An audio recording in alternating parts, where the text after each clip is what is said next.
भारतीय राजनीति में अक्सर बड़े बड़े दलों और पुराने नेताओं की चर्चा होती है, लेकिन इन दिनों एक नाम सुर्खियों में है जो कुछ समय पहले तक सोशल मीडिया की दुनिया में ट्रेंड की तरह दिखता था। नाम है कॉकरोच जनता पार्टी और इसके संस्थापक अभिजीत दिपके। अब यह आंदोलन सिर्फ एक इंटरनेट तक सीमित नहीं रह गया, बल्कि सड़कों पर उतरकर अपनी ताकत दिखाने का दावा कर रहा है।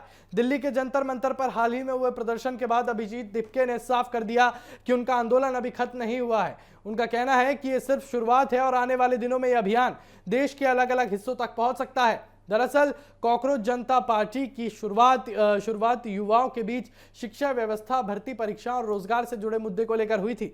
हालांकि वो बात अलग है कि आंदोलन में और भी कई मुद्दे खड़े हो गए। आंदोलन से जुड़े लोग आरोप लगाते रहे कि कई प्रतियोगी परीक्षाओं और भर्ती प्रक्रियाओं को लेकर छात्रों में नाराजगी है और इसी मुद्दे को लेकर जंतर मंतर पर बड़ी संख्या में छात्र और युवा जुटे थे। अभिजीत दिपके का दावा है कि हजारों लोग इस प्रदर्शन में शामिल हुए और ये सिर्फ एक ट्रेलर था। उनका कहना है कि अगर उनकी मांगों पर ध्यान नहीं दिया गया तो आने वाले दिनों में आंदोलन को राष्ट्रीय स्तर पर ले जाया जाएगा।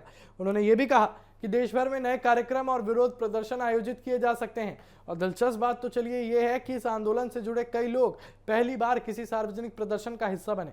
अभिजीत दिपके का कहना है कि बड़ी संख्या में ऐसे युवा सामने आए जिन्होंने पहले कभी किसी आंदोलन में भाग नहीं लिया था, लेकिन शिक्षा और रोजगार से जुड़े मुद्दों ने उन्हें अपनी आवाज उठाने के लिए प्रेरित किया।